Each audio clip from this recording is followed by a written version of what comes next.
عزیز دوستوں، بزرگوں اور بھائیوں، اللہ تبارک و تعالی اس دنیا کے اندر بہت سارے لوگوں کو منصب اور مقام عطا فرماتا ہے۔ بہت سارے لوگ ایسے ہوتے ہیں جنہیں اللہ تبارک و تعالی زندگی میں بڑے بڑے مواقع عطا کرتا ہے۔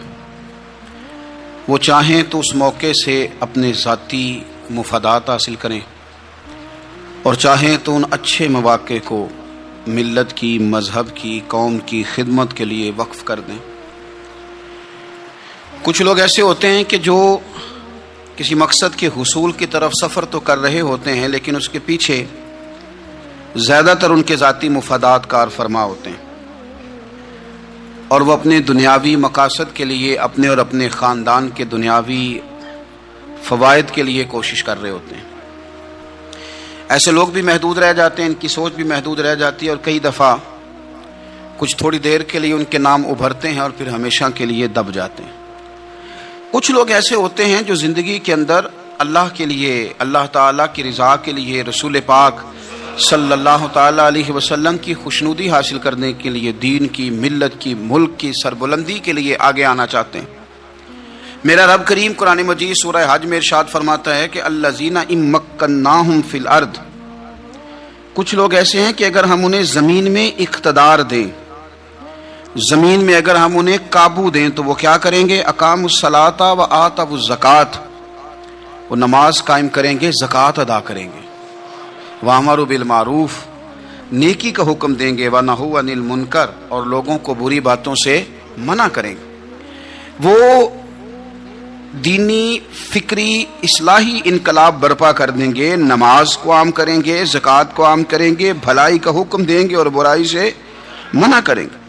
اللہ تبارک و تعالیٰ نے ان لوگوں کو جب اقتدار دیا، وہ کون لوگ تھے؟ سیدنا صدیق اکبر، حضرت فاروق اعظم، سیدنا عثمان غنی، حضرت مولا علی رضوان اللہ تعالیٰ علیہم اجمعین۔ اللہ نے جب ان لوگوں کو اقتدار دیا زمین کے اندر، اللہ تبارک و تعالیٰ نے انہیں نبی پاک علیہ الصلاۃ والسلام کی نیابت کے لیے چنا، تو ان لوگوں نے یہ انقلاب برپا کیا، نمازیں عام ہو گئیں، شوق سے لوگ صدقات و خیرات دینے لگے، بھلائی عام ہوئی، برائی کا کلا کما کیا گیا۔ ہمارے ہاں بھی لوگ احتساب کی باتیں کرتے ہیں، ہمارے ہاں بھی لوگ کہتے ہیں کہ میں رشوت خوری کو، کرپشن کو، ناجائز چیزوں کو ہمیشہ کے لیے جڑ سے اکھیڑ پھینٹوں گا۔ لوگ دوسروں سے مطالبہ کرتے ہیں کہ یہ سارے کام جائز کریں، لیکن خود اس پر عمل کرنے کو تیار نہیں ہوتے۔ یاد رکھ لیں کہ یہ جو احتساب ہے یہ انسان کی اپنی ذات سے شروع ہوتا ہے۔ آپ جب نظام احتساب دنیا کے اندر مستحکم کرنا چاہتے ہیں تو اس میں پھر آپ کو اپنی ذات کو سامنے پیش کرنا پڑے گا۔ آج ہم بات کرنے جا رہے ہیں سیدنا فاروق اعظم رضی اللہ تعالیٰ عنہ۔ تو جناب عمر فاروق رضی اللہ تعالیٰ عنہ کا جو نظام احتساب ہے، انہوں نے اس کو گھر سے شروع کیا تھا، اپنے آپ سے اس کا آغاز فرمایا تھا۔ ہمارے ہاں یہ ہوتا ہے کہ جس بندے کے اکاؤنٹ میں اچھے خاصے پیسے ہیں، وہ بل جمع کرانے جائے تو اسے لائن میں نہیں لگنا پڑتا، مینیجر صاحب اسے آگے بلا لیتے، تو وہ بعد میں کیا کہہ رہا ہوتا ہے؟ کہتا دیکھو اللہ نے کتنی عزت دی ہے، مجھے لائن میں نہیں لگنا پڑا۔ بھائی لائن میں لگنا تو آپ کا یہ تھا کہ آپ سمجھتے کہ سارے مسلمان ہیں، مومنین ہیں، برابر ہیں، تو میں کسی کو تکلیف میں مبتلا نہ کروں۔ جب آپ آگے چلے گئے تھے تو آپ نے بہت سارے لوگوں کا حق مارا تھا، وہ لائن میں جو لگے ہوئے تھے ان کا وقت لمبا ہو گیا تھا۔ آپ نے تو اپنے آپ کو احتساب کے لیے پیش ہی نہیں کیا، بلکہ آپ نے کہہ دیا کہ جناب میرا تو رتبہ اعلیٰ ہے، لہذا یہ میرا حق بنتا تھا، مجھے تو استحکام ملنا چاہیے تھا۔ یہاں بہت سارے لوگوں نے اپنے حق میں چیزوں کو اور رنگ میں پیش کیا۔ سیدنا فاروق اعظم رضی اللہ تعالیٰ عنہ نے اس نظام احتساب کو اپنے گھر سے شروع فرمایا۔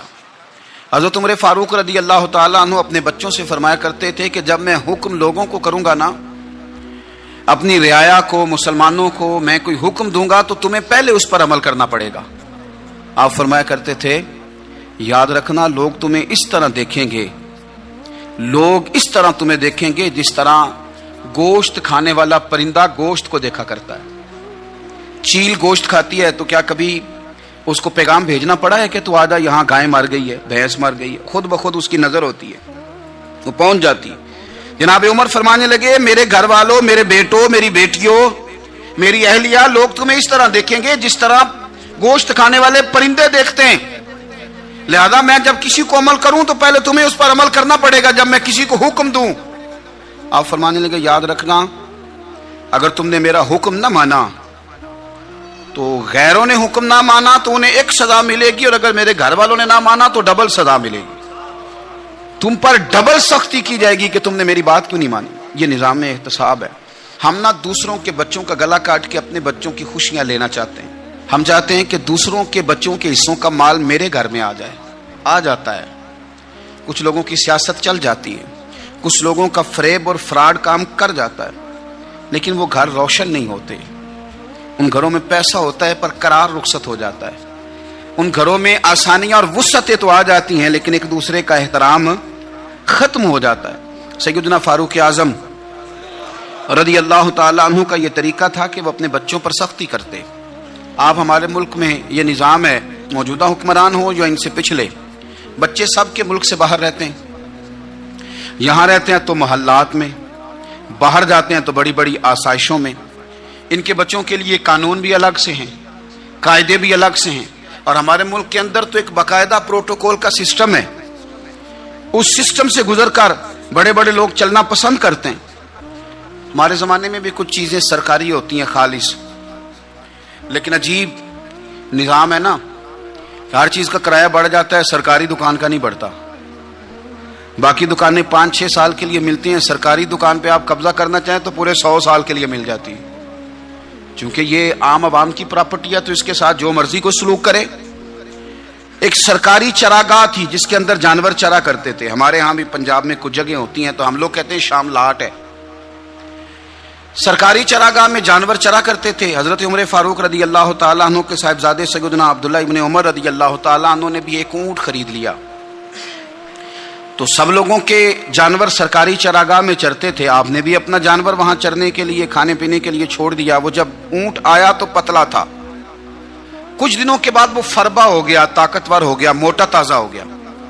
حضرت سیدنا عبداللہ ابن عمر رضی اللہ تعالیٰ عنہ نے بیچا تو وہ ڈبل قیمت سے بھی زیادہ کا بکا، کیونکہ پہلے دبلا پتلا تھا، اب موٹا تازہ فربا ہو گیا۔ حضرت سیدنا فاروق اعظم رضی اللہ تعالیٰ عنہ کو پتا چلا تو بلایا، فرمایا پتر اونٹ بیچ دیا ہے؟ ابا جی بیچ دیا ہے۔ فرمایا کتنے کا خریدا تھا؟ اتنے کا۔ بیچا کتنے کا؟ ڈبل قیمت بتائی۔ فرمایا اس طرح کر کے اصل رکھ لے اور جو اوپر ملی ہے مجھے دے دے۔ حضور آپ نے کیا کرنی ہے؟ فرمایا میں سرکاری خزانے میں جمع کروں گا۔ حضور کیوں؟ فرمایا اس لیے کہ تیرا اونٹ سرکاری جگہ پہ چرا کرتا تھا، وہ گھاس سرکاری جگہ سے کھاتا تھا۔ حضور سب کے کھاتے۔ حضرت عبداللہ ابن عمر کہنے لگے سب کے کھاتے ہیں۔ آپ فرمانے لگے تو سب میں شامل نہیں ہے، تو امیر المومنین کا بیٹا ہے، تجھے میں یہ حق نہیں دے سکتا، تیرے اوپر تھوڑی سختی زیادہ کی جائے گی، تجھے یہ حق نہیں ملے گا۔ تو اپنے اونٹ کو چونکہ سرکاری چراگاہ میں چرایا کرتا تھا، لہذا تجھے وہ جو اصل رقم یہاں جمع کرانی پڑے گی۔ ہمارے تو بچے پہلی بات تو یہ ہے کہ بات ہی نہیں سنتے۔ یہ سب کے بچوں کی بات کر رہا ہوں، وہ ٹیچر کے بچے ہوں، سیٹھ کے بچے ہوں، پیر کے بچے ہوں، امام صاحب کے بچے ہوں، کسی کے بچے ہوں، پہلے تو سنتے نہیں۔ اور اللہ خیر کرے اگر آپ کوئی سنانا چاہیں تو فوری طور پر وہ ہوم منسٹری کے پاس پہنچ جاتے ہیں، ان کی اماں ان کی وکیل بن جاتی، آپ کہہ ہی کچھ نہیں سکتے، حالات رخ بدل جاتے۔ اس کا نقصان یہ ہوتا ہے کہ ان کو تراشا نہیں جا سکتا، ان کو ہیرے نہیں بنایا جا سکتا، ان کے اوپر کچھ ایسی میل کچیل چڑھ جاتی ہے جو بڑی عجیب و غریب ہوتی۔ اور کچھ لوگ ایسے ہوتے ہیں جو خرابی کرنے میں بھی اپنا کردار ادا کرتے ہیں، خرابی کرنے میں، اور بڑے لوگوں سے منسلک ہونے کے لیے لوگ رستے تلاش کرتے ہیں، رستے۔ میں چونکہ چیزوں کا مطالعہ کرنے کا بڑا شوقین ہوں، تو میری والدہ داخل تھیں کئی سال پہلے ہسپتال میں، تو مجھے اس ہسپتال میں کچھ دن رہنا پڑا۔ ایک پرائیویٹ ہاسپٹل تھا، تو اس میں انہوں نے جگہ جگہ لکھ کے لگایا تھا ملازمین کو بخشیش نہ دیں، ہم ان کو بڑی اچھی معقول تنخواہ دیتے ہیں، سیلری بڑی عمدہ ہے، تو لوگ بخشیش نہ دیں۔ میں نے جو مینجمنٹ کے لوگ تھے ہاسپٹل کے، ان میں سے ایک سے میں نے کہا کہ اگر کوئی بندہ اپنی خوشی سے دینا چاہے تو آپ نے بڑا موٹا لکھ کے لگایا برائے مہربانی ان کو بخشیش نہ دیں۔ اس نے بڑی قیمت، سادہ آدمی تھا پر میری بڑی اس نے مجھے بات بتائی، مجھے نفع ہوا۔ کہنے لگے مولوی صاحب جب کچھ امیر لوگ ہسپتال میں مریض لے کے آتے ہیں تو وہ صفائی والے کو پہلے ہی 500 روپیہ دکھا لیتے ہیں آتے ہی، پھر وہ جیسے آواز دیتے ہیں صفائی والے فٹافٹ اندر آتے ہیں، ان کا کمرہ صاف کرتے ہیں۔ تو سارے تو بیچارے اتنے مالدار نہیں ہوتے کہ آتے ہی پہلے کام والے کو 500 دیں۔ پھر نقصان کیا ہوتا ہے کہ یہ جن کی ذمہ داری ہے بہت ساری ڈیوٹیاں کرنے کی، یہ ڈیوٹی نہیں کرتے، یہ پلٹ کے ان کی طرف دیکھتے ہیں جن کے گھر سے سالن صحیح آتا ہے، ادھر ان کی توجہ زیادہ ہو جاتی ہے, جو نوٹ ان کو زیادہ دکھاتے ہیں, جو پھل لے کے آتے ہیں تو آدھا ان کو دیتے ہیں. تو ہم یہ کہتے ہیں یہ کام ہی نہ کرو, یہ اپنی تنخواہ پہ کام کریں تاکہ ہر آنے والے کا درد سمجھیں, ہر ایک کو یکساں یہ سروسز فراہم کریں. تو ہم یہ کام کرتے ہیں. ہم ایم پی اے کے اور کسی سے ہمارا تعلق نہ بنے تو ہم جناب اس کے ڈرائیور سے ہی تعلق بنا لیتے ہیں. ہم وہ جو آپریٹ کرنے والا ہوتا ہے ٹیلی فون, اسی سے بڑا تعلق بناتے ہیں, اس کو مٹھائی کا ڈبہ جلدی پہنچا دیتے ہیں. تو اسی طرح سے بڑے لوگوں کی اولادوں کو بگاڑا جاتا ہے. حضرت عاصم بن عمر رضی اللہ تعالیٰ عنہ, یہ سیدنا فاروق اعظم کے بیٹے تھے, مصر گئے تو لوگوں کو پتا چلا حضرت عمر کے بیٹے آئے. لوگوں نے تحفے دیے, بڑی بڑی چیزیں آپ کو دی, حضرت عمر کا بیٹا آیا, بڑے گفٹ دیے. تو صاحبزادے واپس آئے تو ان کے پاس بڑے تحائف تھے. سیدنا عمر فاروق رضی اللہ تعالیٰ عنہ نے دیکھا تو فرمایا ادھر لانا تحفے. کہا ابا جی لوگوں نے مجھے دیے ہیں. فرمایا تو نے کیوں بتایا تھا کہ میں امیر المومنین کا بیٹا ہوں؟ کہا حضور ان کو ویسے ہی پتا چل گیا.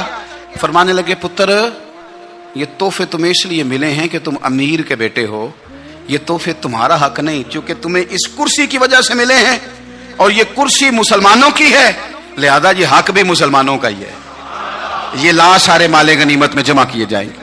آپ اپنے گھر سے جب احتساب شروع کرتے ہیں, اپنے گھر سے, اور یہ یاد رکھیں یہ جو لوگ آتے ہیں آپ کے بچوں کو نوازنے کے لیے, یہ انہیں خراب کرتے ہیں, بگاڑ پیدا کرتے ہیں, یہ عجیب و غریب سی چیزوں میں مبتلا کر دیتے ہیں. بچوں کا نقصان ہوتا ہے کل کلام. پھر جو شاپر اچھا لے کے آئے, پیر صاحب کے بچے ذرا اس سے پیار سے ملتے ہیں, نقصان ہو جاتا ہے. یہ دستے نگر ہو جاتے ہیں, یہ لوگوں کی طرف جیتے ہیں, دوسروں پہ ڈیپینڈ کرنے لگتے ہیں. حضرت ابو موسیٰ اشعری رضی اللہ تعالیٰ عنہ نے پہلے تو ایک قلین بڑا سونا تھا, تو آپ نے حضرت عمر کے گھر بھیج دیا کہ چلو ان کے گھر میں ان کی اہلیہ بچھا لیں گی. کہیں سے تحفہ آیا. پھر وہ جس کمرے میں مال غنیمت اور خزانہ رکھا جاتا تھا اس کی صفائی کر رہے تھے تو ایک دینار مل گیا. تو وہ دینار بچے سارے جا رہے تھے, تو ان میں سے حضرت عمر کے ایک بیٹے کو, چھوٹے کو بلایا اور بلا کے کہا پتر یہ دینار لے لو. حضرت عمر نے دیکھا کہ بیٹے کے ہاتھ میں دینار بھی ہے اور گھر میں قالین بھی ہے. ایک موقع پہ وہ قالین گیا, ایک موقع پر بچے کو ایک دینار دیا. تو حضرت عمر اپنی اہلیہ سے پوچھنے لگے یہ کہاں سے آیا قالین؟ کہا جناب ابو موسیٰ اشعری رضی اللہ تعالیٰ عنہ نے بھیجا ہے. بیٹے سے پوچھا دینار کہاں سے آیا؟ کہا مجھے انہوں نے دیا ہے. آپ نے وہ دینار بھی لیا اور قالین بھی لیا اور اس کو لپیٹا, اور جناب ابو موسیٰ اشعری کو بلایا اور اتنے سخت ناراض تھے. فرمانے لگے ابو موسیٰ اشعری سے کہنا میرے پاس پیدل آئے, گھوڑے پہ نہ آئے. اور جب آئے حضرت ابو موسیٰ اشعری تو جناب عمر اتنے ناراض ہوئے کہ وہ قالین لپیٹ کر تو ان کے سر پہ مار دیا. فرمانے لگے پکڑو اپنا دینار, تمہیں پورے مدینے میں میرے بیٹے کے علاوہ کوئی اور نہیں ملے گا جسے تم خراب کر سکو. میرا پتر ہی ملا تھا بگاڑنے کی, کس نے اجازت دی تم میرے بیٹے کو دینار دو؟ کیوں لائے تم میرے گھر میں قالین؟ حضرت عمر فاروق رضی اللہ تعالیٰ عنہ فرمانے لگے میں زمین پہ سونے کا عادی ہوں, زمین چٹیل بھی ہو تو رب کا بندہ بن کے سوتا ہوں تو اللہ مجھے آرام اور سکون کی نیند عطا فرما دیتا ہے. مجھے تمہارے مخملوں کی اور قالینوں کی ضرورت نہیں ہے. احتساب یہاں سے شروع ہوتا ہے بھائی. یہاں ہم نہ اپنے گھر میں بیٹھ کے مایوس باتیں کرتے ہیں, اور فلانے کے بچے کہاں پہنچ گئے, فلانے کے بعد بڑا پیسہ آ گیا, میں کچے مکان میں رہوں, میں یہ کروں, دیکھو مجھے نہیں سہولی. یہ تو آپ مایوسی والی باتیں کر رہے ہیں, یہ تو آپ کمزور باتیں کر رہے ہیں. یہ تو اس طرح کی باتیں تو ہارے ہوئے لوگ کرتے ہیں. اس طرح کا لب و لہجہ تو ان لوگوں کا ہوتا ہے جو احساس کمتری کا شکار ہوتے ہیں. یہ آپ نے کس طرح کا لب و لہجہ, اپنے بچوں کو آپ بھکاری بنا رہے ہیں تاکہ دوسروں کو دیکھیں تو مایوس ہو جائیں. اٹھ باندھ کمر کیوں ڈرتا ہے, پھر دیکھو خدا کیا کرتا ہے. آپ کا جو احساس ہے وہ اتنا خوبصورت ہو, آپ کے لہجے کے اندر اس قدر ٹھہراؤ ہو, آپ کو اطمینان آ چکا ہو, اور آپ کے بچے کبھی بھی کمپیریزن نہ کریں اپنا کسی کے ساتھ, کبھی بھی انہیں کرنے نہ دیں. آپ کبھی وہ کبھی یہ بات نہ کریں کہ فلانے زیادہ اچھا کھاتے پیتے ہیں تو ہم کدھر ہیں, کرنے نہ دیں.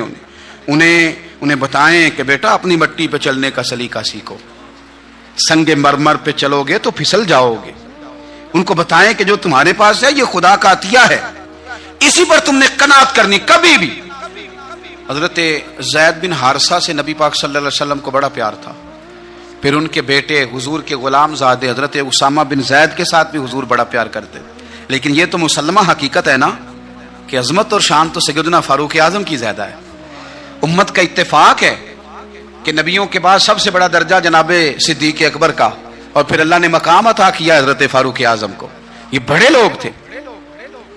ایک دفعہ مال تقسیم ہو رہا تھا تو حضرت عمر رضی اللہ تعالیٰ عنہ نے نا حضرت اسامہ بن زید کو 4000 دینار دیے اور اپنے بیٹے عبداللہ ابن عمر کو 3000 دینار دیے. تو حضرت عبداللہ ابن عمر گھر جا کے کہنے لگے ابا جی اسامہ میں وہ کون سی خوبی ہے جو میرے اندر نہیں, اور اسامہ کے باپ میں وہ کون سی خوبی ہے جو آپ کے اندر نہیں. تو حضرت عمر کی عاجزی دیکھیے, حالانکہ بالاتفاق دنیا جانتی ہے کہ جناب عمر فاروق رضی اللہ تعالیٰ عنہ افضل ہیں, پھر بھی پتہ اپنے بیٹے سے کیا کہتے ہیں, فرماتے ہیں او سن یار وہ خدمت گزار ہیں نبی پاک کے, وہ بھی حضور کے گھر میں ڈیوٹی کرتے, نوکری کرتے, اور ان کے بیٹے بھی حضور کی نوکری کرتے, یہ خدمت گزار ہیں. فرمانے لگے اگر تو نے پوچھ لیا تو سن, پھر میری تو رائے یہ ہے کہ تیرے سے زیادہ اسامہ بن زید حضور کی نظر میں پیارے ہیں, اور اسامہ کا باپ تیرے باپ سے زیادہ نبی پاک کا پیارا ہے. کوئی کمپیریزن کرنے نہیں دیا, بچوں کو کسی ایسی جگہ کھڑے ہونے نہیں دیا. فرمایا یہ وجہ ہے, یہ انداز ہے کہ تو زیادہ پیارا ہے. حضرت عمر فاروق رضی اللہ تعالیٰ عنہ پسند نہیں کرتے تھے, ذرا برابر بھی پسند نہیں کرتے تھے کہ کوئی شخص اور مال آتا تو اپنے رشتہ داروں کو نوازنے سے بچتے. مال غنیمت آتا ہے نا, ہمارے ہاں تو اللہ خیر کرے جب کوئی بندہ کونسلر بنتا ہے, چیئرمین بنتا ہے, تو ٹھیکہ کس کو دیتا ہے؟ کوئی چلو بھتیجا مل جائے, کوئی بھانجا مل جائے, کوئی چھوٹا بھائی, اسے بھی کام مل جاتا ہے ساتھ. نوازنے پہ لوگ آتے ہیں تو وہ تلاش کرتے ہیں کہ کہاں کہاں کو میرا ہے, وہ ٹینڈر ہی ان کے نام کے پاس ہوتے ہیں جن کی طرف ذرا نظر کرم زیادہ ہوتی. حضرت عمر فاروق مال تقسیم کر رہے تھے تو بیٹی آگے کہنے لگی ابا جی رشتہ داروں کا بھی حق ہوتا ہے, آپ سب کو دیتے ہیں, آپ کے اپنے آپ کے قریب ہی نہیں آتے. تو حضرت عمر فاروق نے کیا لفظ کہے, کیا حقیقت ہے, کیا حسن ہے. فرمانے لگے پتر یہ مال تیرے باپ کا نہیں مسلمانوں کا ہے, جب تیرے باپ کا ذاتی مال ہوگا تو اپنے رشتہ داروں کو دے گا, یہ مسلمانوں کا مال ہے, یہ اسی حساب سے تقسیم ہوگا جو عدل کا حساب ہے, جو ترازو ٹھیک ہے. فرمایا تو مجھے یہ مشورہ نہ دے, یہ مسلمانوں کا مال. یہاں سے نظام احتساب شروع ہوتا ہے, یہاں سے انسان آگے بڑھتا ہے, اور پھر کوئی تکلف نہیں کسی پر. حضرت عمر کا کوئی چھوٹا ہے یا بڑا ہے, حضرت ابو سفیان رضی اللہ تعالیٰ عنہ سردار رہ چکے ہیں مکے کے, بڑے آدمی, لیکن نظام احتساب میں کوئی چھوٹا بڑا نہیں ہوتا. حضرت عمر فاروق مکہ مکرمہ گئے تو لوگوں نے کہا حضور جناب ابو سفیان نے نا گلی میں پتھر رکھے اور بہت سارے لوگوں کو رستوں میں تکلیف ہو رہی ہے. تو حضرت ابو سفیان رضی اللہ تعالیٰ عنہ سے بھی لوگ کہہ دیتے تو وہ بھی اٹھا دیتے, لیکن لوگوں نے چونکہ وہ سردار تھے, بڑے تھے, تو لوگوں نے ان سے کہا نہیں. حضرت عمر جب آئے تو کہا تو جناب عمر نے پرواہ نہیں کی, خود آئے جناب ابو سفیان سے کہا یہ پتھر آپ نے رکھے؟ کہا حضور ہاں. فرمایا یہ بھی اٹھائیے, یہ بھی اٹھائیے, یہ بھی اٹھائیے. جب وہ اٹھا رہے تھے تو حضرت عمر کہہ رہے تھے شکر نہیں اللہ کا کہ عمر کہہ رہے ہیں اور ابو سفیان مانتے جا رہے ہیں. شکر نہیں, یہ نظام احتساب ہے کہ بڑا ہو یا چھوٹا ہو اس کو یہ حق حاصل نہیں ہے کہ مسلمانوں کو وہ کسی تکلیف میں کسی بھی صورت میں مبتلا کرے, کہیں بھی کسی جگہ بھی, اس کو یہ والی اجازت نہیں. حضرت سیدنا عمر فاروق رضی اللہ تعالیٰ عنہ. پھر ایک اور بات تھی, میں کئی دفعہ یہ بات کہتا ہوں اور مجھے ذاتی طور پر اس کا بڑا تجربہ ہے. کچھ لوگ نا خوشامد پسند ہو جاتے ہیں, بڑی عمدہ تعریف کرتے ہیں, اوئے ہوئے ہو پول باندھتے ہیں پورے, آپ کے پاس آئیں گے تو کہیں گے جناب آپ سے زیادہ اچھا بندہ ہی کوئی نہیں. تو وہ نا آپ سے کام نکلواتے ہیں, پھر وہ کسی دوسرے کے پاس جاتے ہیں تو اسی طرح کا رویہ وہ دوسروں کے ساتھ کرتے ہیں.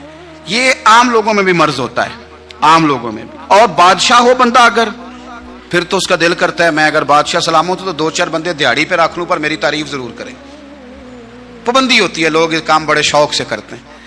اور شیخ سعدی فرمایا کرتے تھے لکڑی کو گھن کھا جاتی ہے اور بڑے لوگوں کو خوشامد کھا جاتی ہے خوشامد. حضرت عمر فاروق رضی اللہ تعالیٰ عنہ اس معاملے میں بھی بڑے مضبوط تھے. ویسے مجھے اور آپ کو اچھا کون لگتا ہے؟ ہماری غلطیاں بتانے والا. ہمارے ایسا فرمایا کرتے تھے اپنے دشمنوں کی باتوں پر بھی غور رکھو, تمہارے دشمن تمہیں نکھار دیتے ہیں, تمہارے اندر جو کوتاہیاں ہوتی ہیں وہ تمہیں پتہ چل جاتی ہیں کہ یہاں میری اصلاح ہو رہی, ان پر غور کرو وہ کیا کہتے ہیں. حضرت عمر فاروق کی تعریف کی ایک بندے نے, کمال تعریف کی. وہ اس کا خیال تھا کہ رزلٹ بڑا شاندار آئے گا, بادشاہ کی تعریف ہوتی تھی تو پھر تھیلی جاتی تھی اشرفیوں کی, کمال رزلٹ آئے گا. تو حضرت عمر جب وہ پوری کر چکا نا بات تو فرمانے لگے تو خود بھی ہلاک ہوا اور مجھے بھی ہلاک ہی کر دیا ہے, خود بھی تباہ ہوا ہے مجھے بھی تباہ کر دیا. کس طرح کی باتیں کر رہا ہے؟ ایک بندہ اور آیا اور اس نے آ کے کہا کہ پوری امت میں سب سے افضل ہے فاروق اعظم آپ ہی ہیں. تو حضرت عمر فاروق فرمانے لگے تجھے تیری ماں روئے، ابو بکر تجھ سے بھی افضل تھے، تیرے باپ سے بھی افضل تھے، اور صدیق اکبر مجھ سے بھی افضل ہے اور میرے باپ سے بھی افضل ہے. یہ تو کس طرح کی بات کر رہا ہے؟ یہاں ہر شے ہضم نہیں ہو جاتی، فوری طور پہ لوگ ڈکار بھی پورا نہیں لیتے. قرآن مجید نے کہا فلا تزکوا انفسکم هو اعلم بمن اتقى، اپنے منہ سے نہ کہو میں پاک صاف ہوں، اللہ زیادہ بہتر جانتا ہے کہ تم میں سے پرہیزگار کون ہے. اپنے منہ سے تعریفیں کرتے کراتے ہو، یہ مزاج چھوڑ دیں. حضرت عمر رضی اللہ تعالیٰ عنہ پسند نہیں کرتے تھے. ایک آدمی نہ چلتا تھا وہاں تو بڑا متکبرانہ چال کے ساتھ چلتا. حضرت عمر نے دیکھا، یہاں تک احتساب فرماتے تھے، زمین پہ زور زور سے پیر پٹکتا، چال بڑی اس کی متکبرانہ، لوگ بڑے پریشان ہوتے. حضرت عمر نے ایک دن سمجھایا، باز نہیں آیا.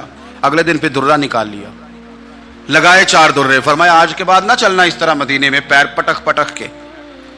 اس وقت اسے غصہ لگا، لیکن کچھ دیر کے بعد نا جب غصہ اترا تو حضرت عمر کے پاس آیا، کہنے لگا حضور اللہ آپ کا بھلا کرے، آپ نے درے نہیں مارے، آپ نے تو شیطان بھگا دیا جو میرے ساتھ چمٹا ہوا تھا. چمٹا ہوا شیطان آپ نے مجھ سے بھگا دیا. یاد رکھیں مسند امام احمد بن حنبل میں حدیث ہے، اللہ کے پیارے رسول صلی اللہ علیہ وسلم فرماتے ہیں جو دنیا میں متکبرانہ چال کے ساتھ چلتا ہے نا، قیامت کے دن وہ اللہ سے اس حال میں ملے گا کہ رب اس سے ناراض ہوگا. متکبرانہ چال سے نہیں چلیں گے. تو حضرت فاروق اعظم رضی اللہ تعالیٰ عنہ کا یہ طریقہ تھا کہ آپ خیال کرتے. اور پتہ کس طرح کا آپ کا مزاج تھا؟ فرماتے تھے تقسیم کرو، دوسروں کا بھی خیال رکھو. جس طرح بندہ دیوانہ وار نہیں لوگوں کا خیال رکھتا کہ بندہ بگڑے کوئی نہ، دیوانہ وار. کچھ لوگ تبلیغ کرتے ہیں رسمی، اور کچھ لوگ ایسے ہوتے ہیں جو لوگوں کی اصلاح میں دیوانے ہو جاتے ہیں. ان کی خواہش ہوتی ہے یہاں بھی بندہ ٹھیک ہو جائے، یہاں بھی بندہ ٹھیک ہو جائے، یہاں بھی بندہ ٹھیک ہو. کچھ لوگ کڑی نگرانی کرتے ہیں کہ انسان بگڑنے نہ پائے. حضرت عمر فاروق رضی اللہ تعالیٰ عنہ نا گوشت والی دکان کے پیچھے جا کے بیٹھ گئے کئی دنوں تک. وہ کہنے لگا حضور یہاں کیا ہے؟ فرمایا تو اپنا کام کرنا. گوشت والی دکان پہ بیٹھے، کام کر اپنا. نگرانی کرنے لگے حضرت عمر. پھر آپ نے نا وہ بندے پکڑ لیے. کون؟ جو 2 دن مسلسل گوشت خریدنے آئے، پکڑ کے کھڑا کر لیا. فرمایا تو کل بھی گوشت لینے آیا تھا؟ حضور ہاں. فرمایا آج پھر کھائے گا؟ حضور جی. تو آپ فرمانے لگے کیا تیرے محلے سے غربت ختم ہو گئی ہے؟ تیرے رشتہ دار سارے پیٹ بھر کے کھاتے ہیں، تو 2 دن گوشت لینے آتا ہے؟ فرمایا آج کے بعد مسلسل گوشت لینے آیا تو درے سے ماروں گا، خبردار یہ کام نہ کرنا. یہاں تک نظام احتساب کا جب خیال رکھا جائے پھر حالات بگڑا نہیں کرتے، پھر وہ قابو میں رہا کرتے. حضرت عمر فاروق رضی اللہ تعالیٰ عنہ اس ترتیب کے ساتھ اصلاح کرتے، اس ترتیب کے ساتھ. سیدنا فاروق اعظم رضی اللہ تعالیٰ عنہ کی ایک بات آخر میں عرض کرنی ہے، وہ میں بھی اپنے اوپر لاگو کروں، آپ بھی غور کریں. حضرت عمر فاروق رضی اللہ تعالیٰ عنہ نے نا خط لکھا حضرت ابو موسیٰ اشعری کو. آپ فرمانے لگے یاد رکھنا جو گورنر، جو امیر اپنے رب کریم کی فرما برداری کرتا رہتا ہے نا، اس کی رعایا بھی اس کی فرما برداری کرتی ہے. اور جو لوگ اپنے رب کریم کی فرما برداری چھوڑ دیتے ہیں، پھر جنہوں نے ان کی فرما برداری کرنی ہوتی ہے وہ ان کی فرما برداری چھوڑ دیتے ہیں. آپ نے سپہ سالاروں کو خط لکھے تھے، فوج کے جو جرنیل تھے، کمانڈو تھے، ان کو خط لکھے تھے. فرمایا جو سپاہی نماز نہیں پڑھتا اسے فوج سے نکال دو. اور ساتھ لکھا تھا یاد رکھو جو رب کا وفادار نہیں وہ ہمارا کیسے ہو سکتا ہے، نکال دو ان لوگوں کو، فوج سے الگ کر دو. ہم آج جو بے پناہ پریشان ہیں، ہمارے بچے بات نہیں مانتے، شاگرد بات نہیں مانتے، ہم شکوے کرتے ہیں، بے ادبی بڑھ گئی. ادب کے ساتھ میں گزارش کروں گا بڑوں کی بارگاہوں میں، جو میری طرح کے بڑے بنے ہوئے ہیں، بزرگوں سے نہیں بات کرتا، ان سے میں کہوں گا کہ ہمیں ایک دفعہ اپنے اوپر بھی تو غور کر لینا چاہیے. کہیں ایسا تو نہیں ہے کہ ہم جب تک اللہ تعالیٰ کے فرما بردار تھے، جب تک ہم تقوی کے معیار پر تھے، ہماری بات ماننے والے ہماری بات مان رہے تھے. کہیں ایسا تو نہیں کہ ہم اس معیار سے ہل گئے ہیں، تو اب جو ہمارے فرما بردار تھے وہاں سے ہل گئے. حضرت عمر رضی اللہ تعالیٰ عنہ فرمایا کرتے تھے کہ لوگوں کو عجب میں مبتلا نہیں ہونا چاہیے. خود پسندی کا جو ماحول ہوتا ہے اس سے لوگوں کو ہمیشہ نکلنا چاہیے. حضرت عمر کے ایک صاحبزادے نے کنگھی کر لی، اچھا لباس پہن لیا تو درہ مارا جناب عمر نے. تو آپ کی بیٹی کہنے لگی ابا جی یہ تو بالکل جائز ہے، اچھے کپڑے پہننا، اچھا لباس پہننا اور سر میں کنگھی کر لینا، اس پر درہ کیوں مار دیا؟ تو آپ فرمانے لگے بیٹا یہ خود پسندی میں مبتلا ہونے لگا تھا، یہ اپنے آپ کو بہت بھلا سمجھنے لگا تھا. اس کا خیال تھا کہ میں ہی ہوں، میرے علاوہ کوئی نہیں. یہ اس مقام پہ جا رہا تھا جہاں اس کی تربیت رک جاتی، اس لیے درہ مارا ہے. ایک دفعہ حکومتی معاملات کے اندر آپ کی اہلیہ نے مشورہ دینا چاہا. بڑے کام بیویاں نہیں کرتی، بڑے بڑے معاملات میں مداخلت نہیں کرتی. ہمارے بر صغیر میں وہ بادشاہ نہیں گزرا کہ جو فیصلہ کرتا تھا تو کرسی پہ بیٹھ جاتا تھا اور پردے کے پیچھے اس کی بیوی بیٹھ جاتی تھی، اور جب وہ فیصلہ سنانے لگتا تو یوں گردن پیچھے کرتا اور اہلیہ جو کہتی وہ فیصلہ سنا دیتا. لیکن ایک دفعہ خاتون نے ایک آدمی کو حضرت عمر نے معزول کیا تو آپ کی اہلیہ نے، اس آدمی کی اہلیہ حضرت عمر کی اہلیہ سے ملی ہوں گی، تو خاتون نے ذرا سفارش کرنی چاہیے. تو جناب عمر فاروق رضی اللہ تعالیٰ عنہ کے ہاتھ میں عصا تھا، ڈنڈا تھا، 2-3 دفعہ زمین پہ مارا. فرمایا تمہیں کس نے اجازت دی ہے حکومتی معاملات میں مشورہ دینے کی؟ یہ مشورہ مولا علی دیں گے یا عثمان غنی دیں گے؟ آپ کو کس نے اجازت دی؟ وہ حکومتی معاملات، وہ مسلمانوں کا اجتماعی معاملہ، وہ مسلمان دیکھیں گے. آپ کو اس میں آنے کی اجازت نہیں ہے. جو آپ کی ذمہ داریاں ہیں، آپ کے حقوق ہیں، ان پر آپ بات کریں. تو بھائی نظام میں احتساب اپنی ذات سے شروع کریں. ہماری اولادیں، ہمارے بچے، وہ باہر سے انہوں نے زیادہ اثر نہیں لیا. ہم نے انہیں بتایا کہ ہم بڑے غریب ہیں، ہم بڑے مجبور ہیں، ہم تو بڑے کمزور ہیں، ہماری تو سنتا کوئی نہیں، یہ تو امیروں کا ملک ہے، اس میں تو فلانے فلانے کو اہمیت حاصل ہے. ان باتوں نے ہمارے بچوں کو کمزور کیا ہے. ان باتوں نے ہمارے بچوں کے دلوں میں احساس کمزوری پیدا کیا ہے. آپ ان کو جینا سکھائیں.